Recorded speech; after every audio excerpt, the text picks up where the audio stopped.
অসম বিধানসভা নির্বাচন ঘিরে ইতিমধ্যে শাসক বিরোধী সকলেই ব্যস্ত হয়ে পড়েছে। বিজেপির সংকল্প পত্রের জন্য পরামর্শ চেয়ে জনগণের কাছে পাঠানো হয়েছে একটি বিশেষ গাড়ি।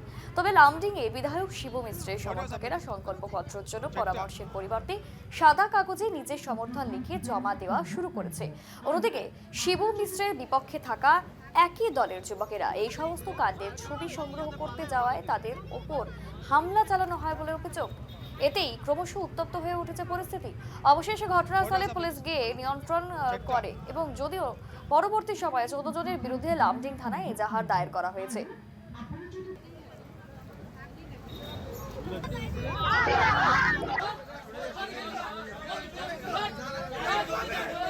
মানে আমি গেছিলাম ওখানে, মানে তোমার পাইকারি বাজারে। ওখানে মোদির একটা গাড়ি আইছিল, তো ওখানে ভিড় দেখছি। তো ভিড় মানে দেখা, তো আমি ভাবছি মানে ভিডিও করবো, মোবাইলটা ভিডিও করতে গেছি। আর ওখানে ভিড়ের মধ্যে মানে অল্প কাগজ একটা বাইক কইরা সাদা কাগজে মানে শিবু মিশ্র জিন্দাবাদ বা কোনো কিছু এরকম একটা লেখা আসলো। তো ওই ভিডিওটা যেরকম মানে মোবাইলে যদি ক্যাপচার হয়ে গেলে তো এটা মানে ইয়ে হয়ে যাব। তো এটার লিগা মানে হেরা অঙ্গরে পুরো একদম মারধর করছে। তো আমরা বিজেপির আজকে মানে জনতার যেটা মানে প্রবলেম সেটা নিয়ে মানে কি একটা র্যালি বেরিয়েছে বিজেপির তরফ থেকে, তো সেটাকে আমরা জয়েন করেছি। আমরা আরএসএস এর, আর আমাদের নাম মকাল গ্রুপ নামে সবাই চিনে। তো আমরা গেছি। তো ওরা কি হয়েছে, ওরা আমাদেরকে দেখে মানে কোনো একটা খুঁত ধরার জন্য আমাদের মানে দুটা ছেলের গায়ে মানে 20-25 জন মিলে অ্যাটাক করেছে। তো আমরা ওই মোমেন্টে আমি আমি মানে ওদেরকে সবাই তো চেনা, তো আমি মানে ওদেরকে থামাতে গিয়েছিলাম। বাট ওরা আমাকেও পুশ করেছে। তো ওইটাই হয়েছে, পুশ করেছে, মেরেছে।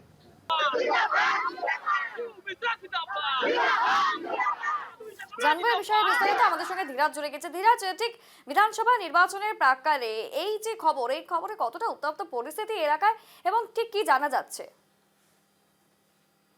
এশা ইতিমধ্যে বিধানসভা নির্বাচন অনুষ্ঠিত হবে অসমে, এবং তার পূর্বে দেখা গেছে প্রতিটি রাজনৈতিক দল কিন্তু নিজেদের যে প্রস্তুতি সেই প্রস্তুতি চলছে। এবং সমানভাবেই কিন্তু দেখা গেছে বিজেপির তরফ থেকে একটি বিশেষ গাড়ি পাঠানো হয়েছে বিভিন্ন স্থানে, এবং সেই গাড়ি ইতিমধ্যে যে বিজেপি যে সংকল্পপত্র, সেই সংকল্পপত্রের জন্য পরামর্শ চেয়ে কিন্তু জনগণের কাছ থেকে একটি ছাপা ফর্মের মাধ্যমে পরামর্শ চেয়েছে। এবং সেই ফর্মে নিজেদের যে মন্তব্য বা যা পরামর্শ, সেই পরামর্শ লিখে এবং পাশাপাশি নিজের নাম এবং নিজের কেন্দ্র সম্পর্কেও বিবরণ তুলে ধরার জন্য একটি ফর্ম দেওয়া হয়েছে।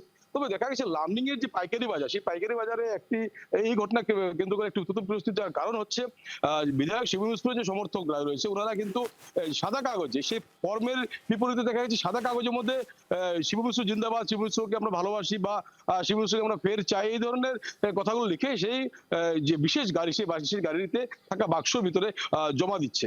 এবং যার পরিপ্রেক্ষিতে দেখা যাচ্ছে বিজেপি বর্তমান বিধায়ক শিবু মিশ্রর বিপক্ষে থাকা একাংশ যুবক, একই দলের যুবক যারা, ওনারা কিন্তু এই ঘটনা সম্পূর্ণ ঘটনার কিন্তু একটি ছবি সংগ্রহ করতে গেছিল, এবং সেই ছবি সংগ্রহ করা কেন্দ্র করে দেখা গেছে সেই স্থানে উত্তপ্ত পরিস্থিতি, এবং পরবর্তী সময় সেই যুবকদের উপর হামলা চালানো হবে। এবং এই ঘটনার জেরে কিন্তু সেই স্থানে একটি উত্তপ্ত পরিস্থিতি ছড়িয়েছে, এবং সেই পরিস্থিতি নিয়ন্ত্রণ করতে লামডিং থানার পুলিশ সেখানে উপস্থিত হয়। এবং পরবর্তী সময় যেটা জানা গেছে যে সেই যুবকরা কিন্তু যে যারা হামলা করেছে ওদের উপরে, এদের বিরুদ্ধে লামডিং থানায় প্রায় 14 জনের বিরুদ্ধে একটি এজাহার দাখিল করে।